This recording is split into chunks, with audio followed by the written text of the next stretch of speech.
नमस्कार, मैं डॉक्टर विजय शुक्ल।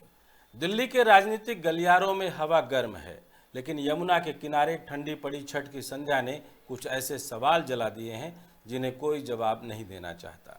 सराय काले खां के घाट पर पूजा की तैयारी रोक दी गई, भक्तों की आंखें नम रही और फाइलों में सेफ्टी का बहाना लिखा गया। पर दिल्ली में यह बहाना अब किसी को समझ नहीं आ रहा, क्योंकि जंगपुरा विधानसभा से लेकर पार्टी दफ्तर तक सब एक ही रंग में रंगे हैं। फिर भी आस्था को किनारे लगा दिया गया। इस घटना ने वह राजनीतिक दरार खोल दी है जिसे अब हर पूर्वांचली देख रहा है और हर नेता छुपा रहा है। यह सब उस वक्त हुआ जब पूर्वांचल मोर्चा के प्रदेश उपाध्यक्ष ने इसी इलाके में एक भव्य कार्यक्रम किया था। भारी भीड़, ढोल, नारों और झंडों के बीच यह दिखाया गया कि दिल्ली में भी पूर्वांचल एक ठोस राजनीतिक शक्ति है। कुछ ही दिनों बाद उन्हीं गलियों में प्रशासनिक आदेश उतरता है, घाट नहीं बनेगा, पूजा नहीं होगी, और तभी शुरू होती है वह चर्चा जो आज हर चौराहे पर है। क्या यह सब किसी सिग्नल पर हुआ? क्या यह संयोग है कि उसी क्षेत्र के सत्ताधारी दल के विधायक, जो खुद को हर मंच पर मजबूत बताने में यकीन रखते हैं, अचानक चुप हो गए? लोग कहते हैं कि राजनीति में कोई संयोग नहीं होता, खासकर दिल्ली में तो बिल्कुल नहीं, जहां हर बयान और हर चुप्पी का मतलब होता है। यही वजह है कि अब यह सवाल उठ रहा है, क्या यह सब पूर्वांचल मोर्चा के कार्यकर्ताओं और उनके नेताओं को ठिकाने लगाने की रणनीति थी? सियासी हलकों में विस्पर्श चल रहे हैं कि मौजूदा विधायक, जो स्थानीय सत्ता के केंद्र बने हुए हैं, अपनी पकड़ कमजोर नहीं होने देना चाहते।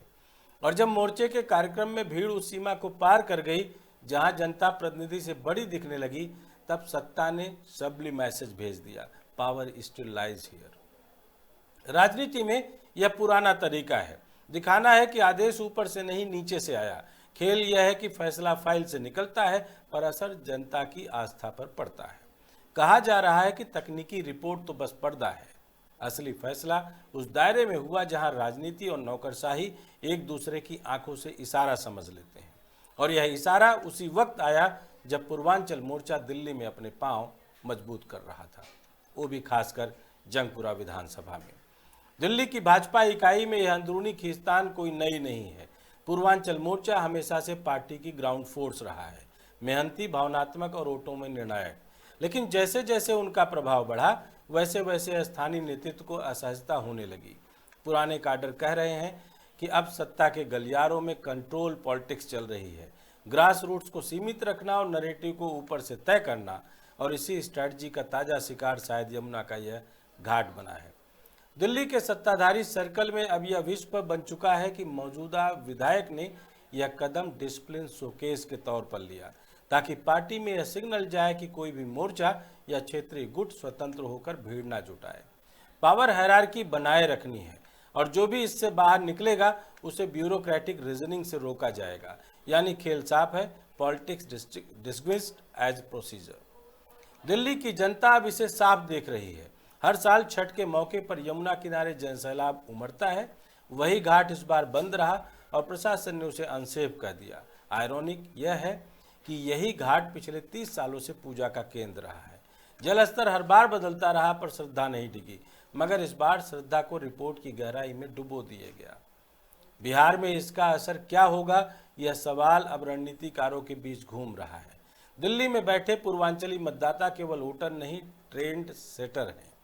जब यहाँ के लोगों को लगेगा कि उनकी आस्था को सियासी अहंकार में कुचला गया, तो उसका झटका सीधे पटना तक जाएगा। बिहार चुनाव में भाजपा को यह कीमत चुकानी पड़ सकती है। राजधानी में जो दर्द पैदा हुआ है वह गांव तक पहुंचेगा, और यह कहानी पार्टी ने हमारी आस्था को रोका वाली भावना में बदल जाएगा। राजनीति में परसेप्शन सब कुछ है, और परसेप्शन यह बन रहा है कि भाजपा पूर्वांचल को सिंबॉलिक आइडेंटिटी मानती है, स्ट्रेटजिक एलाई नहीं। मोर्चा को मंच मिलता है मगर निर्णय नहीं, और यही डिस्कनेक्ट धीरे धीरे पार्टी के भीतर फूट में बदल सकता है, खासकर तब जब उसी दिल्ली से संदेश जाए कि हमारी आस्था सेकेंडरी है, नैरेटिव प्राइमरी। लोग कह रहे हैं कि यह सब उसी दिन से शुरू हुआ जब जंगपुरा में हाई प्रोफाइल मुकाबले में मनीष सिसोदिया की हार हुई थी। भाजपा ने उस जीत को प्रेस्टीज बैटल बनाया, पर अब वहीं की जमीन खिसक रही है। आयरनी यह है कि जिस सीट पर आपका गढ़ तोड़ा गया, अब वहीं पर आपका वोट बैंक बना पूर्वांचल वर्ग खुद भाजपा से दूर जा रहा है। कुछ कहते हैं कि भाजपा यह सब जानबूझकर होने दे रही है ताकि दिल्ली में आपके पूर्वांचली आधार को कमजोर किया जा सके। और आने वाले चुनाव में भावनात्मक पोलराइजेशन का नया खेल खेला जा सके। पर यह रिस्क बहुत भारी है, क्योंकि भावना पर खेले गए खेल अक्सर बूमरैंग बन जाते हैं। इस पूरी कहानी में सबसे बड़ा सवाल यह है कि आखिर स्थानीय विधायक की चुप्पी है क्यों? कोई बयान नहीं, कोई सार्वजनिक अपील नहीं, ना ही विभागीय दखल। क्या यह टैक्टिकल साइलेंस है या डेलिबरेटली सिग्नल? उनके समर्थक कहते हैं कि मामला प्रशासनिक है, जबकि जनता कह रही है कि यह पॉलिटिकल है।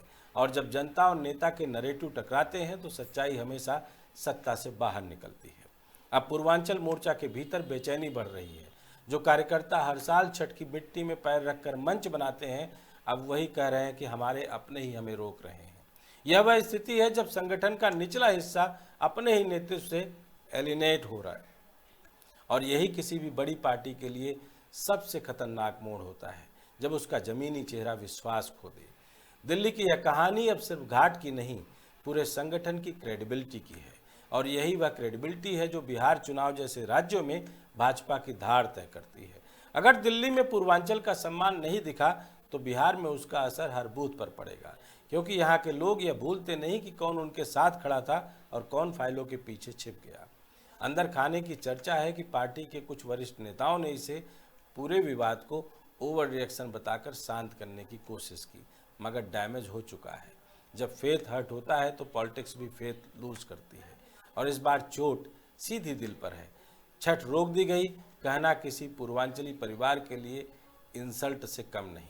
दिल्ली के इस प्रकरण ने एक नई राजनीतिक कहावत गढ़ दी है, भक्ति रोकी जा सकती है लेकिन प्रतिक्रिया नहीं। यही प्रतिक्रिया अब स्प्रेडिंग साइलेंटली है। व्हाट्सएप ग्रुप्स, मोहल्ला टॉक्स और बिहार बाउंड ट्रेनों तक। अब खेल दिल्ली के भीतर से निकलकर बिहार के मैदान तक पहुंच चुका है। सवाल अब यह नहीं कि घाट बनेगा या नहीं, सवाल यह है कि भाजपा अपने ही पूर्वांचली आधार को संभाल पाएगी या नहीं। क्योंकि किसने आस्था से छेड़छाड़ की, उसने अपना ही भरोसा तोड़ा। और यही वह लाइन है जो दिल्ली की सियासत में अब गूंज रही है।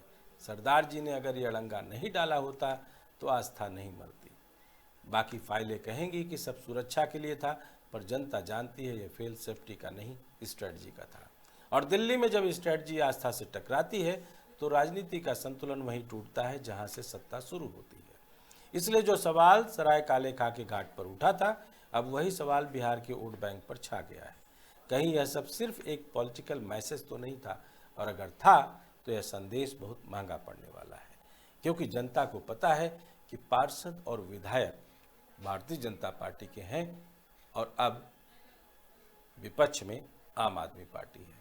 और अगर उनको किसी बात की सजा दी जा रही है, और वो भी छठ के नाम पर, तो इसका असर बहुत दूर तक दिखेगा। जय हिंद, जय भारत।